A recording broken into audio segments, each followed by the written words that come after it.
I don't think it's gonna work. No? Triunfo Napoleon.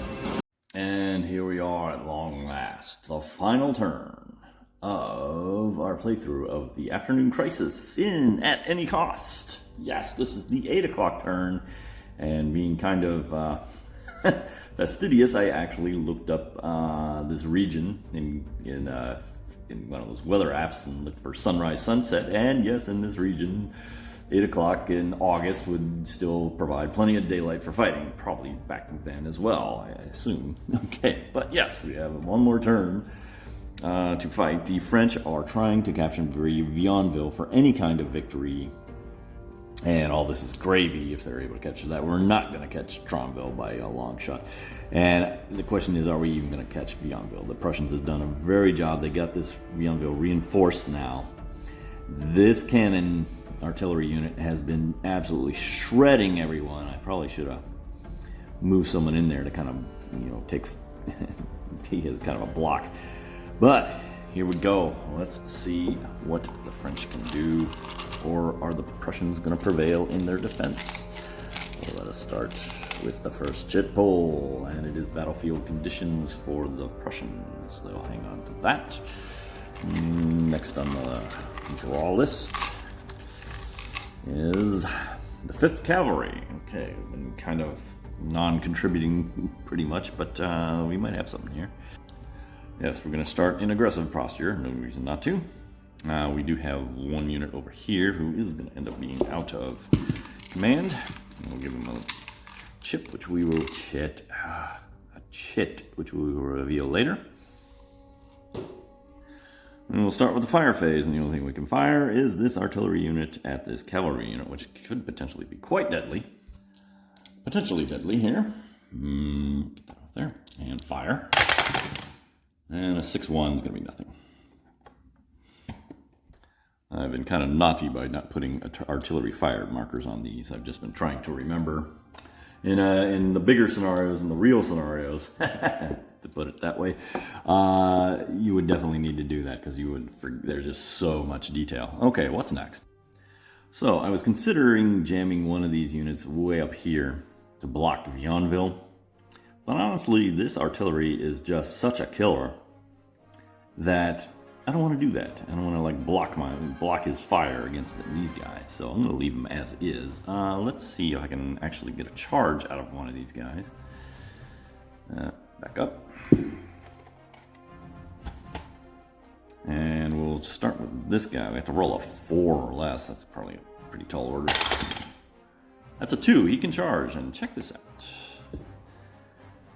I'm going to go 1, 2, 3. Wait a minute. That might not be possible. Huh?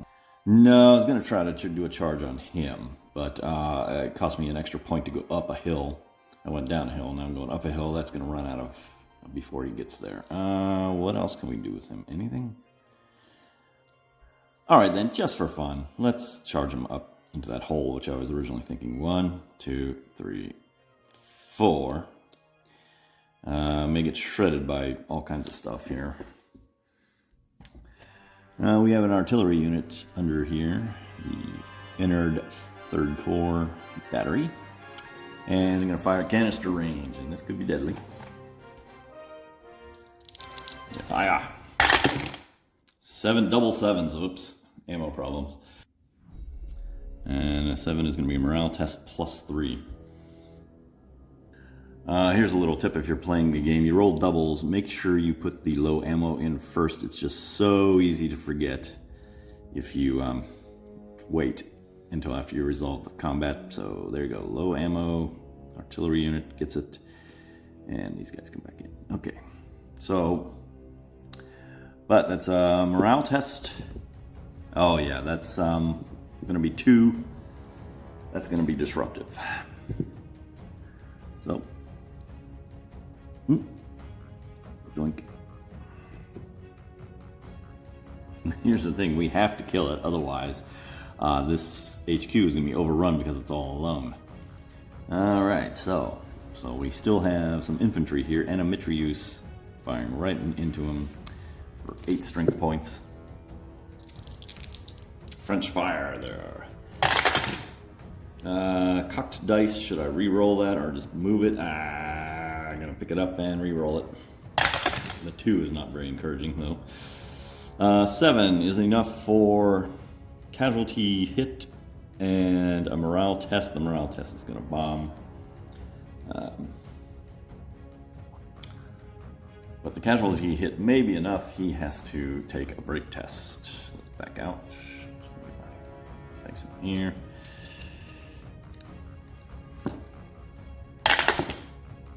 A 9. Whoa, he's blown away.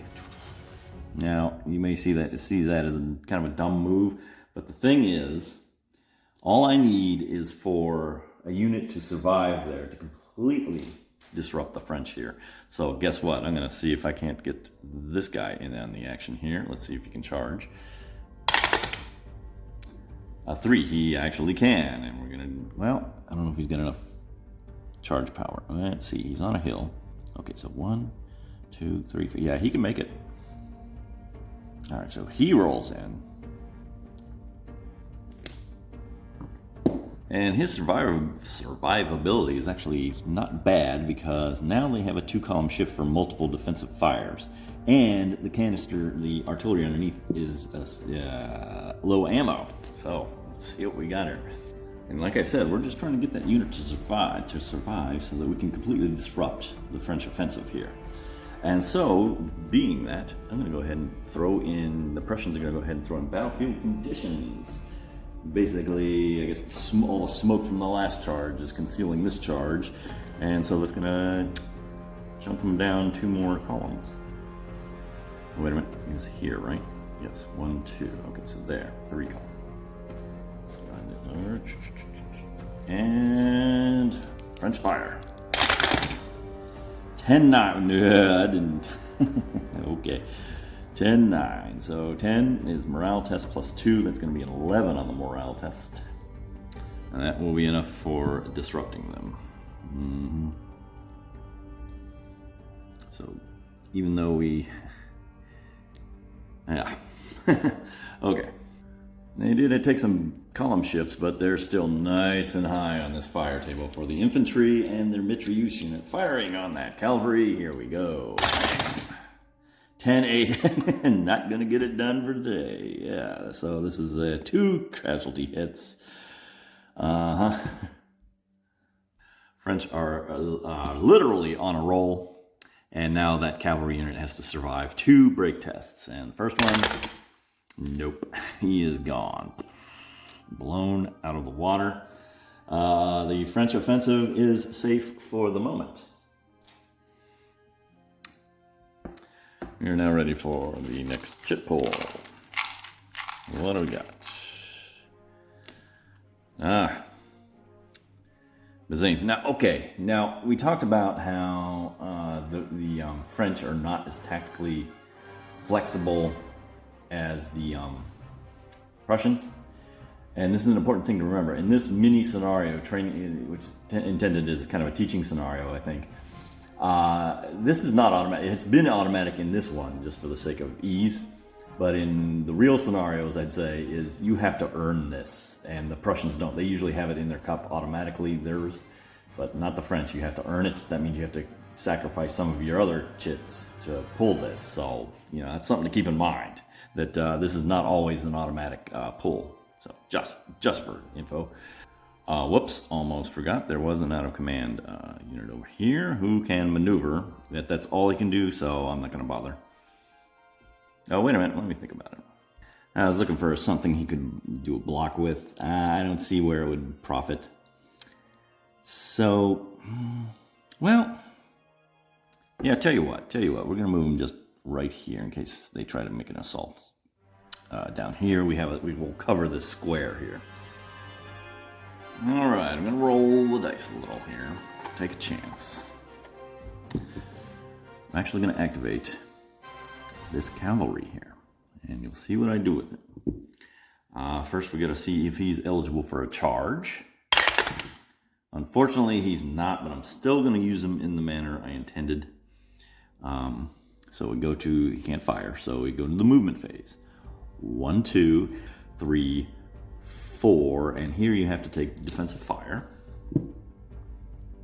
It looks like from the top unit only, because this one below here is shaken and is on low ammo, and so it would have a less than a 0 in the column, so he would not be able to defensive fire. So we got this one, and he does actually get a bonus for being, because it's only cavalry. All right, we got an interesting roll here. We're kind of hoping that the French are hoping that the Prussians are going to completely miss, because otherwise it's going to stop the cavalry in their tracks. So here comes the roll on the 6-7 table. A 3 and a 4. A 3 is a morale test, but the 4 is not going to do it, and so the cavalry will be able to continue movement.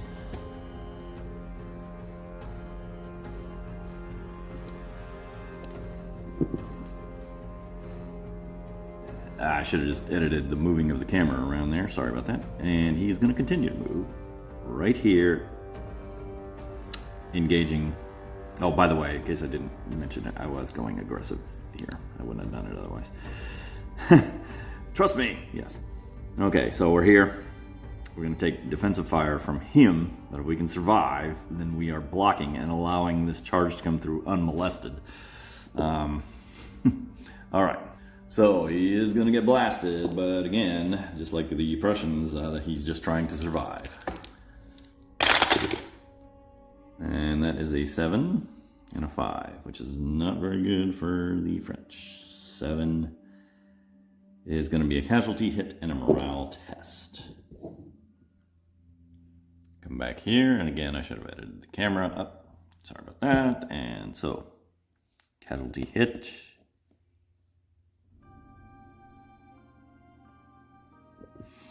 Morale test.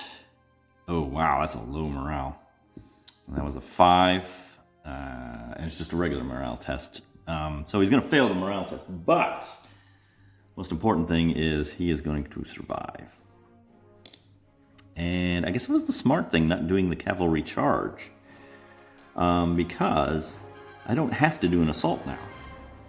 I can just sit there, and that's really what I wanted to do, because I want to keep him from just ripping everything that comes down this hole. So mission accomplished. Although there is a fire from him. Okay, let's check that. Now that's defensive fire with another, but that's his second defensive fire. So it's going to be at a 2-column shift. We'll just roll it back here. Ooh, man, he might not survive. Okay, 5. There's another morale test at a 6. Ooh, well, it's not 4, so he does get disrupted, but he's still alive. And that's all we were going for. Okay. Oh, I forgot this rule in group division. This horse artillery would be eligible to move, or, be activated as well. And we are. We're going to go 1, 2 like that. Put him in with the HQ, so he's not all alone. Okay. And okay, we're going to leave it off there. We have set the groundwork for what is going to be the final, shall we say, Pickett's charge at Vionville. We set the stage. It's going to come down to who gets to activate first. Who knows? But join us next time and see this final push. And thanks for watching.